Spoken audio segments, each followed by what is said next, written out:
വാൽമീകി രാമായണത്തിൽ ഉടനീളം ഇന്ദ്രൻ ഒരു പ്രധാനപ്പെട്ട കഥാപാത്രമാണ്. നമ്മൾ പൊതുവെ ശ്രദ്ധിച്ചു കാണത്തില്ല. വാൽമീകി രാമായണത്തിൽ ഇന്ദ്രൻ ഒരു പ്രധാനപ്പെട്ട കഥാപാത്രമാണ്.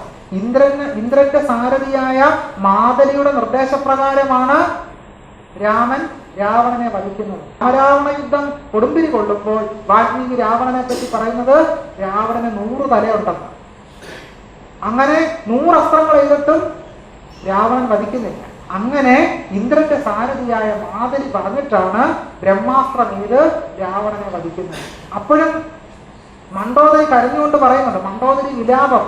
മണ്ഡോദരി പറയുന്നു, ഇതിന്റെ പിന്നിൽ ഇന്ദ്രനാണെന്ന് ഞാൻ സംശയിക്കുന്നു എന്നാണ് മണ്ഡോദരി പറയുന്നത്. രാമനെ നേരിട്ട് കുറ്റപ്പെടുത്തുകയല്ല, ഇന്ദ്രനാണ് ഇതിന്റെ പിന്നിൽ. എന്താണ് ഈ സന്ദർഭം എല്ലാം വ്യക്തമാക്കുന്നത്? തന്നെയല്ല, രാമൻ കടന്നു പോകുന്ന ഋഷിവാടങ്ങളിലെല്ലാം തന്നെ ഇന്ദ്രൻ എത്തുന്നുണ്ട്. ഇന്ദ്രൻ ആയുധങ്ങൾ ഋഷിമാര് വഴി രാമന് നൽകുന്നുണ്ട്.